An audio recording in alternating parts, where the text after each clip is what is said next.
உள்ளம், ஆன்மா என்று சொல்லாமல் ஏன் உள்ளம் என்று சொல்கிறேன் என்றால், உள்ளம்தான் அந்த குணம், ஆன்மாவின் குணம். அந்த ஆன்மாவின் குணம் எப்படிப்பட்டதாக இருக்க வேண்டும் என்றால், கடவுளை நேசிப்பதாக இருக்க வேண்டும். ஆனால் இவர்களுடைய துர்போதனையெல்லாம் நாம் கேட்டால், கடவுளை நேசிப்பதை விட்டுவிட்டு ஊனியல்பை நேசிக்க தொடங்கிவிடுவோம். ரோமையர் 8 5 பார்ப்போம், 5 8 வரை. ஏனெனில் ஊனியல்புக்கேற்ப வாழ்வோரின் நாட்டமெல்லாம் அந்த இயல்புக்கு உரியவற்றின் மீதே இருக்கும். பாருங்க, ஊனியல்புக்கேற்ப வாழ்வோர் யார் அவர்கள் என்றால், இந்த கருத்து மனித மரபு கூறும் கருத்துக்கள், அதான் அந்த சிசிசி வார்த்தையில் சொல்ல போனால் false images drawn from this world. இந்த ஃபால்ஸ் இமேஜஸ் நம்ம எல்லாம் என்ன செய்யணும், ஊனியல்பை நாட வைக்கும், தேட வைக்கும். ஊனியல்பு தான், ஊனியல்பு தேவைகளுக்கு உதவுவதற்காக தான் கடவுள் இருக்கிறார் என்று நமக்கு சொல்லித்தரும். இதான் இந்த மற்ற கருத்துக்கள் சொன்னோம் அல்லவா. இந்த கருத்துக்கள், அதாவது false images drawn from this world, இந்த கருத்துக்கள் இந்த மற்ற சபையினர் கொண்டு வராங்க. என்ன கொண்டு வராங்க, பாவம் போனால்தான் மோட்சம், நீங்களாம் பாவிகளாக இருக்கிறீர்கள், சிலை வழிபாடு செய்கிறீர்கள், அதனால் உங்களுக்கு நரகம் நிச்சயம், அதனால் கத்தோலிக்க திருச்சை விட்டு ஒடியாந்துரு, உனக்கு தண்டனை வேண்டாம் என்றால் நீ இந்தண்டை வந்துரு அப்படின்னு எதை அடிப்படையாக வைத்து பேசுகிறார்கள் என்றால், பாவத்தை அடிப்படையாக வைத்து பேசுகிறார்கள்.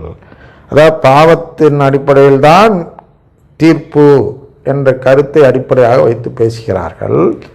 இந்த பாவம் எல்லாம் ஊனியல்பு பாவங்கள். ஊனியல்பு பாவம், ஆவிக்குரியல்பில் பாவம் என்று 2 விதமான பாவம் இருக்கிறது. ஏற்கனவே பார்த்தோம். தேவ துரோகம், மனித துரோகம் என்று பார்த்தோம். அப்ப இந்த மனித துரோகம் என்பதுதான் ஊனியல்பு துரோகம்.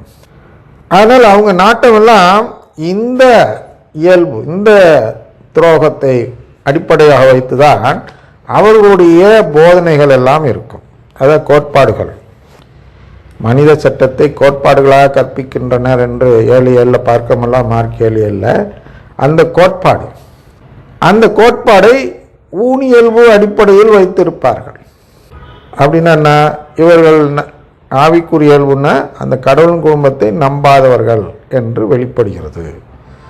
ஆனால் அதை குறித்து என்ன சொல்கிறார் என்று கவனியுங்கள்.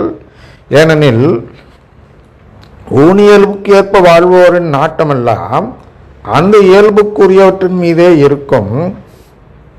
அப்படின்னா நாட்டமெல்லாம் அப்படின்னா அந்த ஊனியல்புக்கு ஏற்ப வாழ்வோரின் கோட்பாடுகள் எல்லாம் அந்த இயல்புக்கு உரியவற்றின் மீதே இருக்கும் கோட்பாடுகள். ஆனால் ஆவிக்குரிய இயல்புக்கேற்ப வாழ்வோரின் நாட்டம், ஆவிக்குரிய இயல்புக்கேற்ப வாழ்வோரின் கோட்பாடுகள் எல்லாம் ஆவிக்குரியவற்றின் மீதே இருக்கும். அப்படின்னா நம்முடைய கோட்பாடு எதில் இருக்கணும், கடவுளின் குடும்பத்தில் எப்படி நாம் அடையலாம், எப்படிலாம் இருந்தால் அடைய முடியாது அப்படிங்கிறத யோசிச்சுட்டு இருந்தோம்னா நாம் ஆவிக்குரிய இயல்பின் மீது நாட்டம் கொண்டவராக இருக்கிறோம். ரெண்டுக்கு என்ன வித்தியாசம் அடுத்த வசனத்தில் பார்க்கணும். என்னன்னா, ஊனியல் மனநிலை கொண்டிருப்போர்க்கு வருவது சாவே. புரியுதா? அந்த கோட்பாடு, ஊனியல்பு நாட்டத்தை குறித்த கோட்பாடுகளை நம்பி ஒருவர் வாழ்ந்தால் அவருக்கு வருவது சாவு. எந்த சாவுன்னு பார்த்தோம் இல்லையா, அந்த சீராக் ஆகமத்தில் 15 14 17 பார்க்கும்போது மனிதன் முன் வாழ்வும் சாவும் வைக்கப்படுகிறது, எதை விரும்புகிறானோ அதை அவன் எடுக்கணும்னு சொல்கிறார் அல்லவா. அந்த சாவு நிலையான சாவு, ஆன்மா சாவு, இறுதியில் தீர்ப்பு நாளில் கிடைக்கக்கூடிய சாவு, அதை சொல்கிறார் இங்கே. ஊனியல் மனநிலை கொண்டிருப்போருக்கு வருவது சாவே, ஆவிக்குரிய மனநிலை கொண்டிருப்போருக்கு வருவது வாழ்வும் அமைதியும் ஆகும். அப்போ எந்த வாழ்வு? அந்த நிலை வாழ்வு. கடவுளின் பிள்ளைகளாக மாறிய பின் இருக்கக்கூடிய வாழ்வு. அந்த கடவுளின் பிள்ளைகளாக ஒருவர் மாறிய பின் தான், கடவுள் நிலையை அடைந்த பின் தான் என்ன நடக்கும் என்றால் நமக்கு அமைதி கிடைக்கும். பீஸ் அப்படின்னு ஆங்கிலத்தில் சொல்கிறோம், ஷாலோம் என்றெல்லாம் சொல்வார்கள்.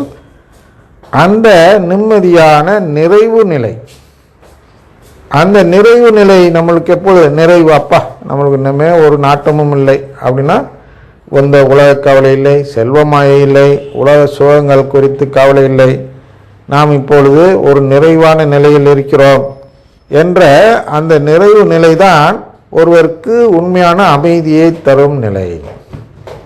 அதனால்தான் அவர் உறவு பெற்ற நிலையை அமைதி நிலை என்று சொல்கிறோம். இனி நாளை தொடர்வோம். தந்தை மகன் தூயாவின் பெயராலே ஆமென்.